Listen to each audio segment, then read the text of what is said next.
When we talk about Africa's future, it's really at a crossroads. There are these two powerful and honestly competing visions for which way to go. One is all about deeper integration with the global economy. The other? It's a path of radical self-reliance. And this isn't just some dry policy debate. This is a decision that is going to define the continent for the next century. So let's break down what's really at stake here. And the stakes, they couldn't be higher. We're talking about a continent that's grappling with really a perfect storm of crises. You've got climate shocks, like the kind of flooding you see here, happening at the exact same time. There's this urgent need for the most basic infrastructure. So this isn't some abstract conversation. It's about real lives and real livelihoods right now. And right at the heart of this whole challenge is just a staggering number, $100 billion. That's the shortfall, every single year, just for the basics, roads, power, sanitation.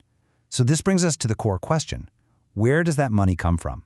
And, maybe just as important, what strings are attached to it? Okay, so that leads us to the first of these two visions, and it's the one that's pretty much dominated for decades, global integration.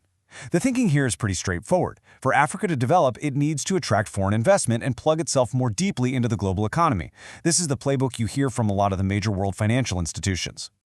The logic behind this vision, it makes a lot of sense on the surface. Governments just can't cover that massive infrastructure gap by themselves, so the solution has to be private capital. This means, creating an attractive environment for foreign investors, using public-private partnerships, that's where governments and companies team up on big projects, and weaving African economies into global supply chains. But here's a pretty crucial reality check. Take a look at this chart. Despite all the talk about attracting private money, right now it only covers a tiny fraction. We're talking about 2% of Africa's actual infrastructure needs. Now look at that compared to 25% in the Americas or a whopping 44% in Oceania. This data really puts into perspective the massive, massive challenge this model is facing on the continent. And it's not just the amount of money. The type of money coming in is different too. In most parts of the world, big projects get funded by debt, basically loans. But as this chart shows, in Africa, it is overwhelmingly equity. Now, what that means is investors aren't just lending money. They are buying ownership stakes in these projects. It's a higher risk, higher return game that, you have to admit, raises some pretty big questions about who ultimately controls Africa's most critical infrastructure. This image perfectly captures the dream of the global integration vision, right? You've got modern, high-tech, renewable energy projects, all fueled by foreign investment, creating jobs, powering a green transition. It's a very powerful, very appealing picture. But the question is it the whole picture? Well, there's a growing coalition of African thinkers and civil society groups who are offering a starkly different answer. They argue that this mainstream path isn't just failing to deliver. As this quote puts it, they believe it's actively deepening what they call structural traps. And that critique is the very foundation for a totally different vision: African sovereignty. Here, the focus shifts, and it shifts dramatically. It's less about attracting outside money and way more about fundamentally restructuring economies to be self-reliant and to serve the needs of African people first. So what exactly are these structural traps they're talking about? Well, as you can see here, the argument is that it's a vicious cycle. Countries get locked into exporting low-value raw materials like cocoa or copper, only to then have to import expensive finished products like chocolate or electronics. You add foreign debt on top of that and profits flowing out of the continent, and you get a system of what they call perpetual dependency. And this really gets at a much deeper, almost philosophical divide. Is development just one single straight line toward catching up with the West, driven by economic growth no matter the cost? Or could there be multiple paths that spring up from within a society, focused more on well-being and just meeting basic needs? This is really the heart of the disagreement. So what does this actually look like in practice? Well, it comes down to a few key pillars. First, food sovereignty. That means shifting away from growing cash crops for export and instead growing food for local communities. Then there's energy sovereignty, building renewable energy that's decentralized and locally owned. And finally, a big one, a pan-African industrial plan to start making things for Africa in Africa.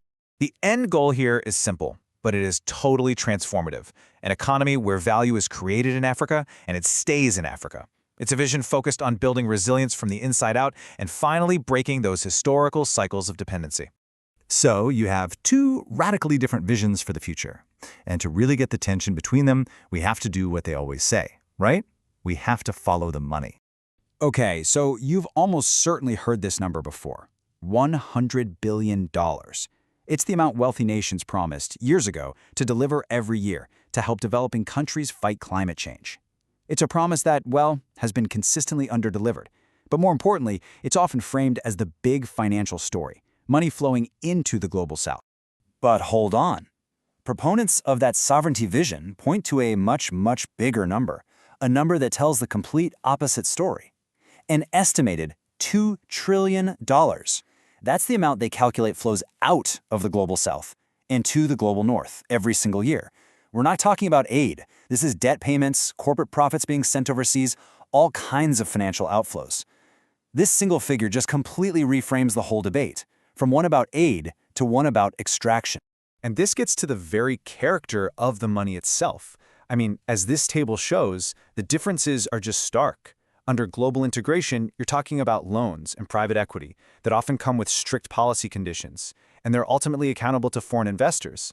But under African sovereignty, the call is for grants and public investment, accountable to citizens. So it's not just about how much money, it's about what kind of money. So when you step back, it is crystal clear that Africa stands at a huge crossroads. These aren't just, minor policy tweaks.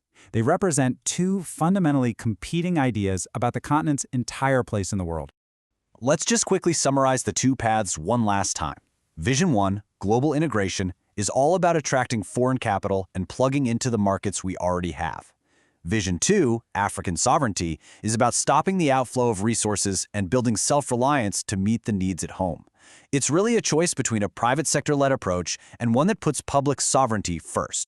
And ultimately, this entire debate, it really just boils down to this one fundamental question.